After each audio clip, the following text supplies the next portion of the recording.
नमस्कार विद्यार्थियों, education point Haryanvi पर आपका स्वागत है। विद्यार्थियों, जैसा कि निरंतर हम अपने सिलेबस को करते जा रहे हैं, तो आप बने रहिए मेरे साथ एजुकेशन पॉइंट हरियाणवी पर। और यदि आप मेरे चैनल पर नए हैं तो चैनल को अभी सब्सक्राइब कर लें और बेल आइकन को ज़रूर दबा लें ताकि मेरा आने वाला हर वीडियो आप तक पहुंच सके और समय अनुसार आपका जो है ना सिलेबस कंप्लीट हो जाए। तो आइए देखते हैं सबसे खतरनाक कविता का सरलार्थ। तो सबसे पहले हम पढ़ेंगे कवि अवतार सिंह संधू का कवि परिचय। कवि पास का मूल नाम अवतार सिंह संधू है। इनका जन्म 1950 में पंजाब राज्य के जालंधर जिले के तरावड़ी सलेम में हुआ था। इनका संबंध मध्य वर्गीय किसान परिवार से था। इस कारण इनकी स्नातक तक की शिक्षा अनियमित तरीके से हुई। उन्होंने जन चेतना फैलाने के लिए अनेक साहित्यिक सांस्कृतिक कार्यक्रमों का आयोजन किया और सियाड़, हेमज्योति, हाक, एंटी 47 जैसी पत्रिकाओं का संपादन किया। ये कुछ समय तक अमेरिका में रहे। इनकी मृत्यु 1988 में हुई। इनकी प्रमुख जो रचनाएं हैं, लोक कथा, उड़दे बजा मगर, साढ़े समिया बीच लड़ेंगे साथी, पंजाबी बीच का रास्ता नहीं होता है, लहू है कि तब भी भागता है, तब भी गाता है। ये अनुवाद किया हुआ है भाई। साहित्यिक परिचय पास समकालीन पंजाबी साहित्य के महत्वपूर्ण कवि माने जाते हैं। ये जन आंदोलनों से जुड़े रहे और विद्रोही कविता का नया सौंदर्य विधान विकसित कर उसे तीखा किंतु सृजनात्मक तेवर दिया। इनकी कविताएं विचार तथा भाव के सुंदर संयोजन से बनी गहरी राजनीतिक कविताएं हैं, जिनमें लोक संस्कृति और परंपरा का गहरा बोध मिलता है। वे जन सामान्य की घटनाओं पर आउटसाइडर की तरह प्रतिक्रिया व्यक्त नहीं करते, बल्कि इनकी कविताओं में यह व्यथा, निराशा और गुस्सा नजर आता है, जो गहरी संपर्कता के बगैर संभव नहीं है। आइए देखते हैं अब कविता का सारांश। यह कविता पंजाबी भाषा में अनुदित है। यह दिनों दिन अधिक नृशंस और क्रूर होती जा रही दुनिया की विपदाओं के, ये गलत छपा हुआ भाई, विपदाओं के चित्रण के साथ ही उस खौफनाक स्थिति की ओर इशारा करती है जहां प्रतिकूलताओं से जूझने के संकल्प क्षीण पड़ते जा रहे हैं। पतराई आंखों की सी तटस्थता से कवि की असहमति है। कवि इस प्रतिकूलता की तरफ इशारा करते हुए, संकेत करते हुए कहता है कि जहां आत्म के सवाल पर बेमान्य हो जाते हैं, जड़ स्थितियों के बदलने की प्यास के मर जाने और बेहतर भविष्य के सपनों के गुम हो जाने को कवि सबसे खतरनाक मानता है। कवि का मानना है कि मेहनत की लूट, पुलिस की मार, गद्दारी, लोभ की मुट्ठी खतरनाक स्थितियां तो हैं, परंतु अन्य बातों से कम खतरनाक हैं। बिना कारण पकड़े जाना, कपट के वातावरण में सच्ची बात गुम होना, या फिर विवशतावश समय गुजार लेना, या गरीबी में दिन काटना आदि बुरी दशाएं हैं, परंतु खतरनाक नहीं है। कवि कहता है कि सबसे खतरनाक वह है जब व्यक्ति में मुर्दा जैसी शांति भर जाती है। ऐसी स्थिति में, ये स्थिति नहीं भाई, स्थिति आएगा, स्थिति में व्यक्ति की अविरोध शक्ति समाप्त हो जाती है। व्यक्ति बंधे बंधाए ढर्रे पर चलता है। यहाँ भी ढर्रे में रह आएगा भाई, ढर्रे पर चलता है तो उसके सपने समाप्त हो जाते हैं। समय की गति रुकना भी खतरनाक दशा है, क्योंकि व्यक्ति समय के अनुसार बदल नहीं पाता है। मनुष्य की संवेदन शून्यता भी खतरनाक है। अन्याय के प्रति विद्रोह की भावना समाप्त होना भी गलत है। गीत भी जब मर्सी पढ़ करके सुनाने लगे और आतंकित व्यक्तियों के दरवाजे पर आकड़ दिखाएं, तो वह खतरनाक होता है। उल्लू गिद्धड़ों की आवाज़ युक्त रात भी खतरनाक है। कवि कहता है कि जब मनुष्य आत्मा की आवाज़ को अनसुना कर देता है, वह संवेदन शून्य हो जाता है। मेहनत का लूटना, पुलिस की मार, गद्दारी, लोभ की दशा अधिक खतरनाक नहीं है। तो ये हमने देखा इसका बेटा जो सरलार्थ का ये सार। और अब हम करेंगे इसका सरलार्थ, तो ध्यान से देखिए एक एक पंक्ति को। तो आइए अब करते हैं इसका सरलार्थ। मेहनत की लूट सबसे खतरनाक नहीं होती, पुलिस की मार सबसे खतरनाक नहीं होती, गद्दारी, लोभ की मुट्ठी सबसे खतरनाक नहीं होती, बैठे बिठाए पकड़ जाना बुरा तो है, सहमी सी चुप में जकड़ जाना बुरा तो है, पर सबसे खतरनाक नहीं होता। तो यहाँ प्रस्तुत अवतरण हमारी पाठ्य पुस्तक हिंदी आरोह भाग 1 की कविता सबसे खतरनाक से अवतरित किया गया है। और इसके जो कृतिकार हैं, कवि हैं, वो है भाई अवतार सिंह संधू हैं। और इस कविता में कवि ने बताया है कि मनुष्य को कष्ट व दुख पहुंचाने वाली स्थितियां हमेशा बुरी होती हैं। कष्ट और दुख पहुंचाने वाली स्थितियां हमेशा बुरी होती हैं, किंतु इतनी खतरनाक नहीं होती जितनी वे परिस्थितियां हैं, यानी उतनी खतरनाक भी नहीं होती जितनी परिस्थितियां खतरनाक होती हैं। तो कहता है कि मेहनत की लूट से सबसे खतरनाक नहीं होती, पुलिस की मार सबसे खतरनाक नहीं होती। तो यहाँ कवि कहता है कि समाज में फैली जो विषमताएं होती हैं ना, उन परिस्थितियों में जब मनुष्य पीड़ित होता है, दुखी होता है, तो उसको सताया जाता है ना बेवजह से, तो उसे कवि कहता है खतरनाक वह होता है। तो यहाँ कवि कहता है कि मेहनत की कमाई, मेहनत की लूट सबसे खतरनाक नहीं होती। तो कवि बताता है कि भाई मेहनत की कमाई लूट जाना बुरा तो है, मेहनत की कमाई लूट जाना बुरा तो है, लेकिन जितना प्रतिकूल चुप रहना है उतना बुरा नहीं है। यानी हम चुप हो जाते हैं, वो ज़्यादा खतरनाक होता है। पुलिस की मार सबसे खतरनाक नहीं होती। तो यहाँ कवि कहता है पुलिस की मार सबसे खतरनाक नहीं होती,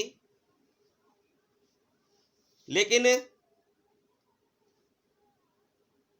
आगे कहता है किंतु सबसे खतरनाक तो वह होता है जब देश या शासन के प्रति गद्दारी या लालच, देश के प्रति गद्दारी या लालच है, वो खतरनाक होता है। तो इसलिए कहता है पुलिस की मार खतरनाक नहीं होती। और फिर कहता है कि बैठे बिठाए पकड़ जाना बुरा तो है, यानी चुपचाप हम कहीं पर बैठे हैं और हमें जकड़ लिया जाए, पकड़ लिया जाए, तो वह बुरा तो है।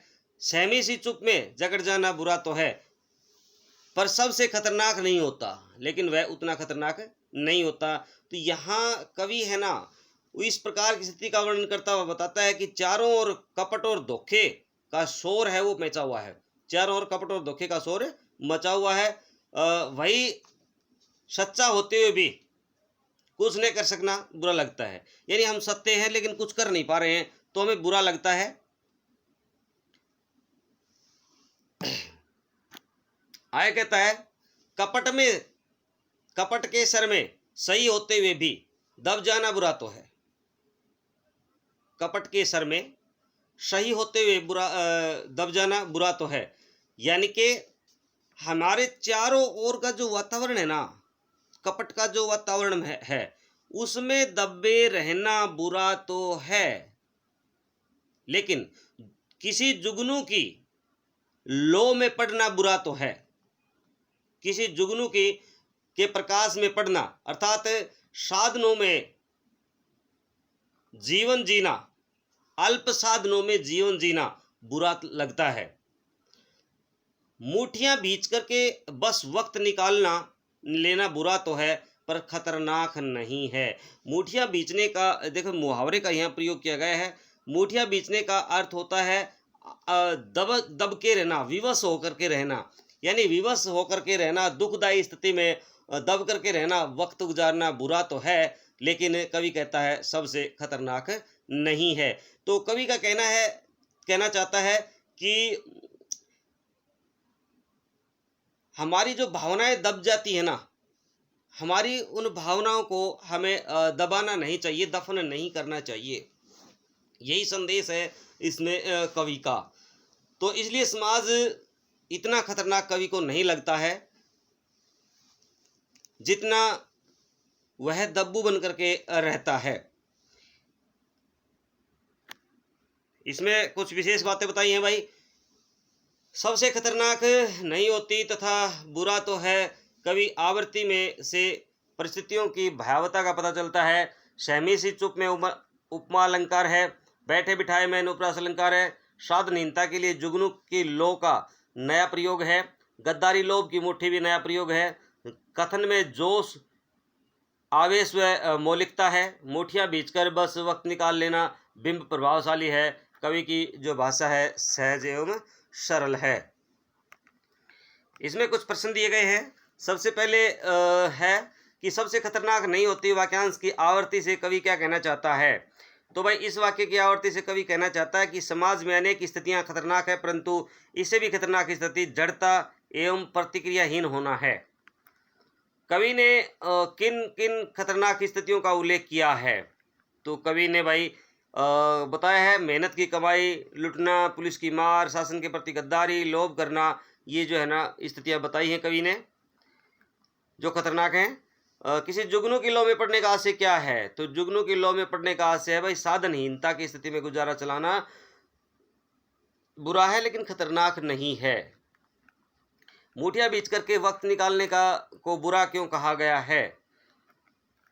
तो देखिए कवि ने अपने आक्रोश को दबा करके टालते रहने की प्रवृत्ति को बुरा बताया है। इससे मनुष्य अपनी इच्छा के अनुसार कार्य नहीं कर पाता है। आइए बढ़ते हैं अगले पद्यांश की तरफ। सबसे खतरनाक होता है मुर्दा शांति से मर जाना। सबसे खतरनाक होता है मुर्दा शांति से मर जाना, शांति मर जाना भर जाना, न होना तड़प का, सब सहन कर जाना, घर से निकलना काम पर और काम से लौट करके आ जाना। तो यहाँ कवि ने बताया है कि मनुष्य की जो दुख पहुंचाने वाली स्थितियां हैं वो बहुत बुरी होती हैं, किंतु इतनी खतरनाक नहीं होती वे परिस्थितियां जिनमें मानव का अंतर्मृत शांति का आवरण ओढ़ लेता है।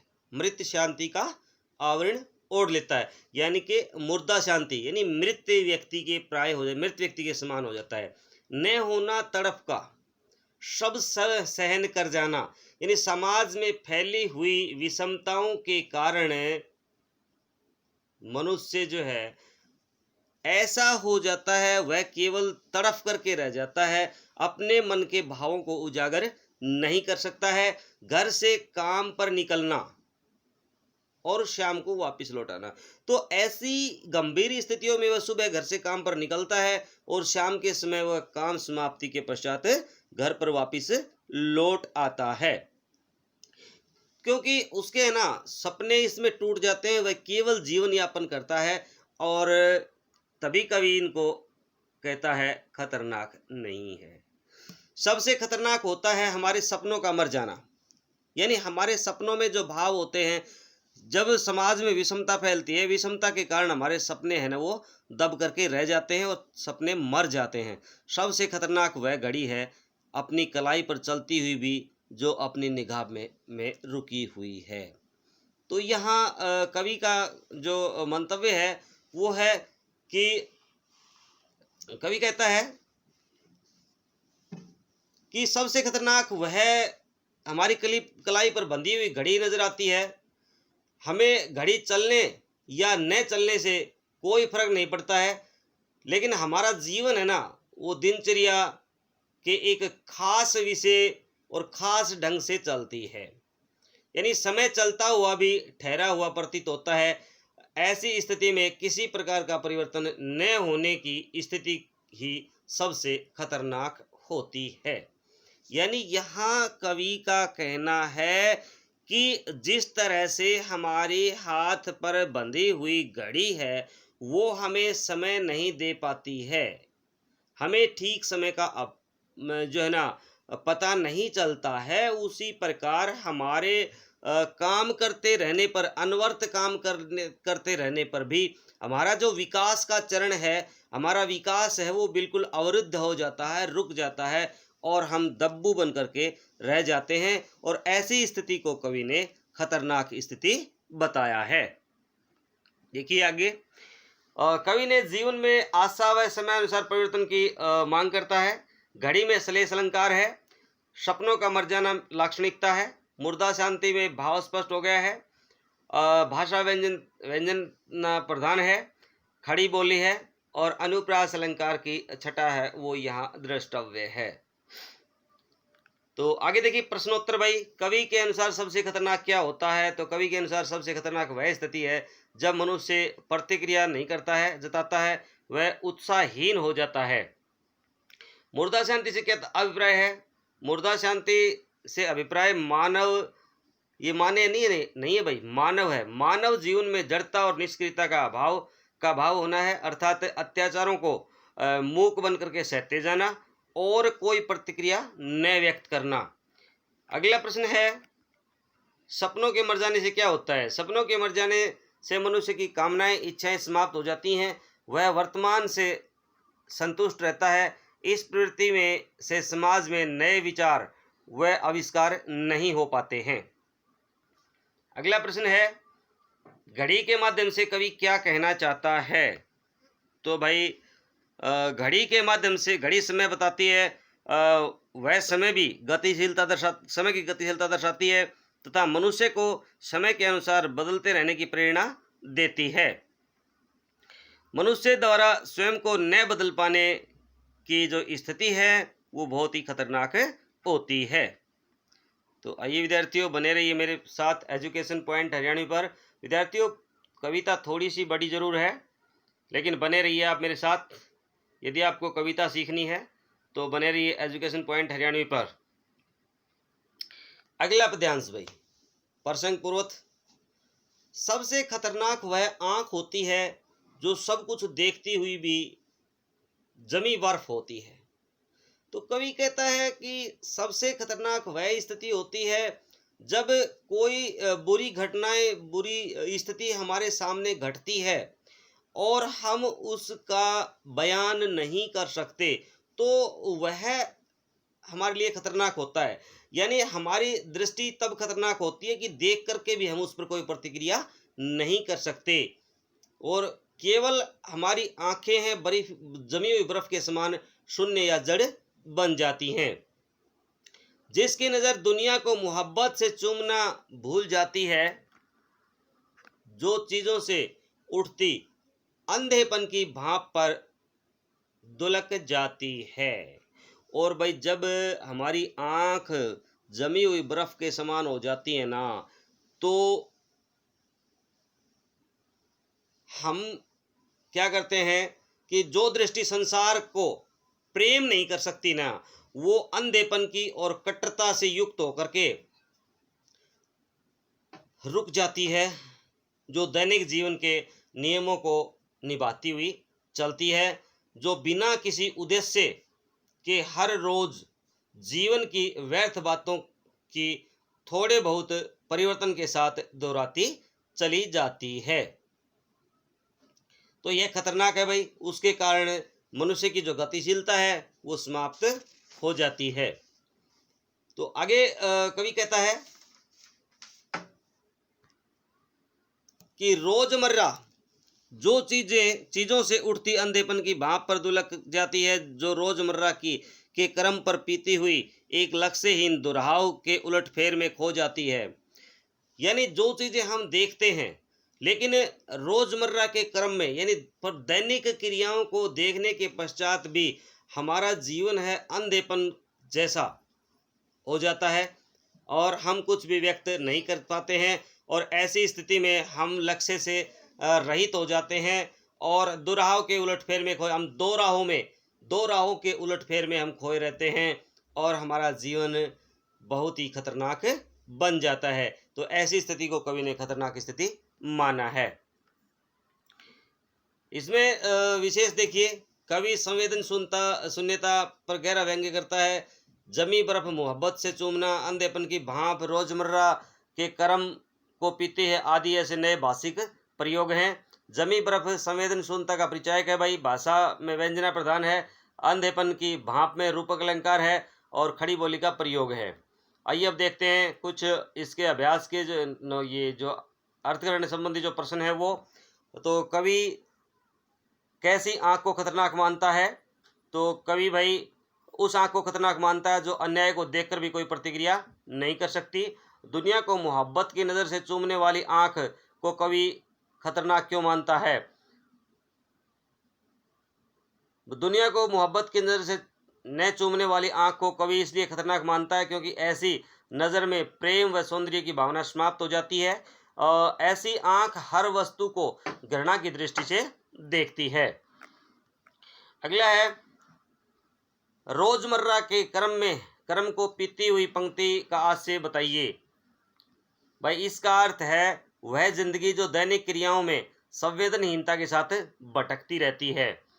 अगला प्रश्न है, आंख के अंधेपन की भांप पर दुलकने का क्या कटाक्ष है। इसमें कवि कहता है कि मनुष्य वस्तुओं की चाह में गलत सही कार्य करता है, वह उनकी पूर्ति की चाह में हर मूल्य को दांव पर लगा देता है। आइए अगले पद्यांश की तरफ बढ़ते हैं। सबसे खतरनाक वह चांद होता है जो हर हत्याकांड के बाद वीरान हुए आंगनों पर चढ़ता है,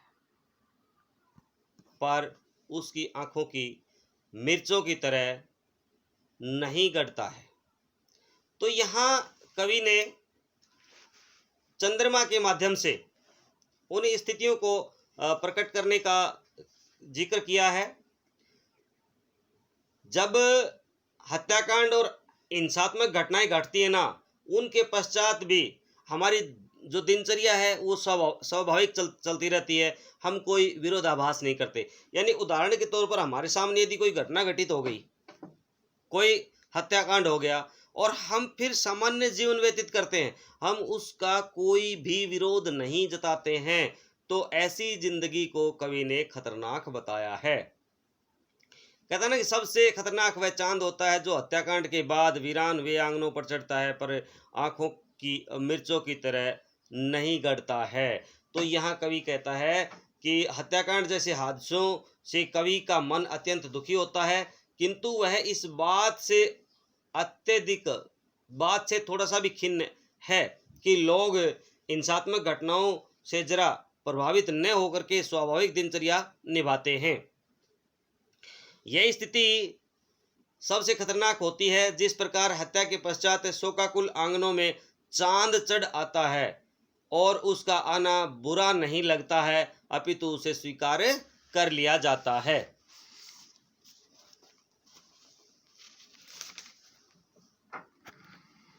तो यहाँ चांद आस्था व शांति का प्रतीक दिखाया गया है। भाई मिर्च की तरह गढ़ना सशक्त प्रयोग है और अनुप्रास अलंकार की छटाई इसमें द्रष्टव्य है। तो आइए देखते हैं अब अर्थग्रहण संबंधी प्रश्न। चांद किसका प्रतीक है, कवि उसे खतरनाक क्यों मानता है। चांद आस्था और शांति का प्रतीक है, कवि उसे खतरनाक मानता है क्योंकि वह लोगों के में प्रतिकार की भावना को दबा देता है। अगला प्रश्न है, आंगन के वीरान होने का कारण क्या है। तो आंगन के वीरान होने का कारण हत्याकांड है जो आतंक के कारण हो रहे हैं। अगला प्रश्न है, अंतिम पंक्ति का आशय स्पष्ट कीजिए। अंतिम पंक्ति का आशय स्पष्ट कीजिए। इस पंक्ति का आशय यह है कि लोग हत्याकांड पर भी शांत बने रहते हैं और अपनी खुशियों में मग्न रहते हैं, जबकि उन्हें ऐसे मामलों का प्रतिकार करना चाहिए। आगे कहता है, सबसे खतरनाक वह गीत है। सबसे खतरनाक वह गीत है अपने कानों तक पहुंचाने के लिए जो मरसी पड़ता है, जो जिंदा रूह के आसमानों पर ढलती हैं, जिसमें सिर्फ उल्लू बोलते हैं और हुआ करते गीदड़। तो देखिए यहाँ कवि ने दर्शाने की कोशिश की है कि सबसे खतरनाक स्थिति वह होती है कि जब हम हत्याकांड जैसे हादसों को देखते हैं और अपने कानों तक उन आवाज़ों को पहुंचने के लिए लोग क्या है, फिक्रे कसते हैं। अब हत्याकांडों को देखते हैं तो लोग उन बातों को है ना फिक्रों के रूप में, फबतियों के रूप में हमारे सामने पेश करते हैं, जो जिंदा रूह के आसमानों पर ढलती है। यानी हम एक तरह से जिंदा होते हुए भी मृत रूह के समान, मृत आत्मा के समान होते हैं, जिसमें सिर्फ उल्लू बोलते हैं और हुआ हुआ करते हैं, गिद्धड़ होते हैं।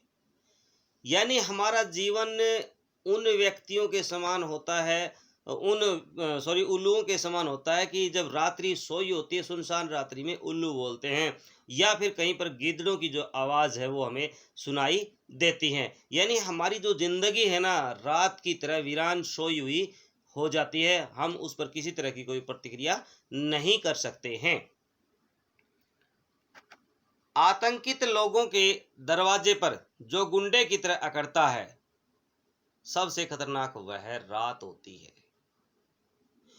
और वह स्थिति जो है, लोगों के दरवाजों पर उसी तरह से दस्तक देती हैं जिस तरह से जो आतताई या आतंकी गुंडे होते हैं, वो लोगों के दरवाजों को खटखटाते हैं और लोग चुपचाप अपने दरवाजों को बंद किए हुए रहते हैं। उसी प्रकार जब ये लूटपाट जैसी घटनाओं को हम सुनते हैं, तो अपने मन के कपाट हैं, दिल के जो कपाट हैं, वो हम बंद कर लेते हैं। तो वह स्थिति हमारे लिए सबसे खतरनाक होती है, क्योंकि हमेशा के अधरे बंद दरवाजे चौगाठों पर चिपक जाते हैं। अंधेरे है भैया, क्योंकि हमेशा के अंधेरे बंद दरवाजे चौखट पर चिपक जाते हैं। जिस तरह से भाई जो गुंडा ताकतें होती हैं ना, वो लोगों के दरवाज़ों पर दस्तक देती हुई वहाँ चिपक कर खड़ी हो जाती हैं, उसी प्रकार हमारे जो मन के भाव हैं वो उसी तरह से चिपक करके रह जाते हैं और हम कुछ भी उसका विरोध नहीं कर पाते हैं। तो जिस तरह से गुंडा ताकतों के सामने लोग झुक जाते हैं, उसी प्रकार हमारी जो भावनाएं हैं वो किसी भी आपराधिक जो घटना है उसको देखने के पश्चात आवाज़ नहीं उठा पाती। तो ये घटनाएं जो हैं कवि ने खतरनाक बताई हैं कि हम आवाज़ नहीं उठा पाते हैं। तो इसमें कवि ने संवेदनहीनता व निराशा को खतरनाक बताया है। प्रतीकात्मकता है, गुंडे की तरह करना, उल्लू बोलना, हुआ करना, ये बिम्ब सार्थक हैं। और गीत का मानवीकरण भी इसमें किया गया है। मिर्चों की तरह, गुंडों की तरह में उपमा अलंकार का प्रयोग है और खड़ी बोली का इसमें प्रयोग किया गया है। अर्थगण संबंधी प्रश्न देखिए भाई, कवि कैसे गीत को खतरनाक मानता है और क्यों? कवि उन गीतों को खतरनाक मानता है जो शोक के गीत गाकर लोगों के मन में प्रतिकार के भाव को समाप्त करके उन्हें और अधिक डराता है। अगला प्रश्न है, कवि लोगों की किस आदत को खतरनाक मानता है? कवि लोगों का आतंक सहने और उसका विरोध न करने की आदत को खतरनाक मानता है। अगला प्रश्न है, कवि ने किस रात को खतरनाक माना है? तो भाई कवि उस रात को खतरनाक मानता है जो जीवित लोगों की आत्मा रूपी आसमान पर अंधकार के रूप समान छा जाती है। अगला प्रश्न है, जिंदा रूह के आसमानों द्वारा कवि क्या कहना चाहता है? तो भाई इसका अर्थ है सजग लोग। वह कहना चाहता है कि सजग लोगों को अंधविश्वासों रूढ़ियों से बचना चाहिए। तो बने रहिए विद्यार्थियों मेरे साथ। धीरे धीरे हम पहुंच गए हैं अंतिम चरण की तरफ। तो देखते हैं अंतिम जो पैरा है वो, सबसे खतरनाक वह दिशा होती है जिसमें आत्मा का सूरज डूब जाए। तो अब यहाँ कवि ने बताया है कि सबसे खतरनाक तो वह आत्मा होती है, वह रात होती है जिसमें जीवित आत्माओं के ऊपर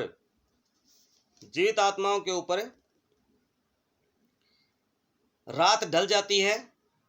वह रात जिसमें उल्लू बोलते हैं, गिद्धड़ हुआ करते हैं और उल्लू व गिद्धड़ दरवाजों और चौखटों पर आकर के चिपक जाते हैं। कवि के कहने का भाव यह है कि जो अंधी रूढ़ियाँ हैं, अंधे विश्वास हैं, पिछले पैरे की इसमें वापस बोलना पड़ेगा भाई, जो अंध रूढ़ियाँ जो विश्वास हैं वो खतरनाक होते हैं। तो यहाँ कवि के अनुसार आगे कवि कहता है कि जो जीवित लोगों के मनों को बुरी तरह से प्रभावित करते हैं, वे लोग भी उल्लुओं और गिद्धड़ों की भांति अज्ञानता के अंधेरे को पसंद करने लगते हैं। वे उन अंधविश्वासों व रूढ़ियों को तोड़ने के लिए बंद दरवाजों से बाहर नहीं आते हैं, यानी गुंडा ताकतों से डरते रहते हैं। कवि के अनुसार आगे कहता है ना, सबसे खतरनाक वह स्थिति होती है जिसमें आत्मा का सूरज डूब जाए। तो कवि के अनुसार जीवन की वह दिशा सबसे भयंकर एवं हानिकारक होती है जो आत्मा के सूरज को अस्त कर देती है, जो आत्मा के सूरज को अस्त कर देती है और उसकी मुंद धूप का कोई टुकड़ा, मिसप्रिंट है भाई, ये मुर्दा धूप आएगा, ये मुर्दा धूप का कोई टुकड़ा आपके जिस्म के पूर्व में चुभ जाए। तो यह कहता है कि भाई आत्मा की आवाज को अनसुना करना बहुत बुरी बात है और वह विचारधारा भी बहुत खतरनाक होती है जो मुर्दा धूप की शांति प्रभावहीन होती है और हमारे शरीर पर मुर्दा या धूप का कोई टुकड़ा कांच के टुकड़े की भांति चुभता रहे, कांच के टुकड़े की भांति चुभता रहे। कहने का भाव यह है कि रूढ़ियों से ग्रस्त एवं प्रभावहीन विचारधारा सदा दुख देने वाली होती है। तो इसीलिए कवि कहता है कि मेहनत की लूट सबसे खतरनाक नहीं होती है, पुलिस की मार सबसे खतरनाक नहीं होती है, लोभ गद्दारी की मुट्ठी सबसे खतरनाक नहीं होती है। तो सबसे खतरनाक तो वह स्थिति होती है जब हम चेतना शून्य हो जाएं और हमारे भाव है वो बिल्कुल दब करके रह जाएं, हम किसी तरह का कोई विरोध ना कर सकें, वह स्थिति हमारे लिए सबसे खतरनाक होती है। तो इसका देखिए विशेष, कवि व्यक्ति की संवेदनहीनता को खतरनाक स्थिति बताता है। आत्मा का सूरज और जिस्म के पूर्व में रूपक अलंकार है, खड़ी बोली का प्रयोग है, सांकेतिक भाषा है, काव्य रचना मुक्त छंद है भाई, ये मुक्त छंद रचना है। अर्थग्रहण संबंधी प्रश्न देखिए भाई, कवि ने आत्मा को क्या माना है? कवि ने आत्मा को मृत के समान तटस्थ माना है। कवि किस दिशा को खतरनाक मानता है? कवि उस दशा को खतरनाक मानता है, दिशा को खतरनाक मानता है जिस पर चल करके मनुष्य अपनी आत्मा की बात को अनसुनी कर देता है। आत्मा का सूरज डूबने जाए का अर्थ क्या है? इसका अर्थ है अंतरात्मा की आवाज क्षीण पड़ना, कमजोर पड़ना। आत्मा का सूरज डूबने का अर्थ समझाइए। तो भाई आत्मा का अर्थ, डूबने का जो अर्थ है, इसका अर्थ है कि अंतरात्मा की आवाज़ क्षीण पड़ना। और अंतिम प्रश्न है, मुर्दा धूप का कोई टुकड़ा में व्यंग्य स्पष्ट कीजिए। तो भाई कवि कहना चाहता है कि आदर्शप्रक अच्छी बातें जैसे त्याग, हिंसा, बलिदान आदि मनुष्य को प्रतिक्रियाहीन व जड़ बना देते हैं।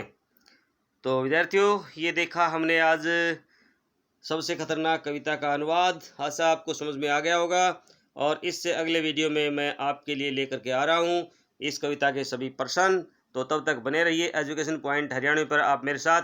जय हिंद, जय भारत।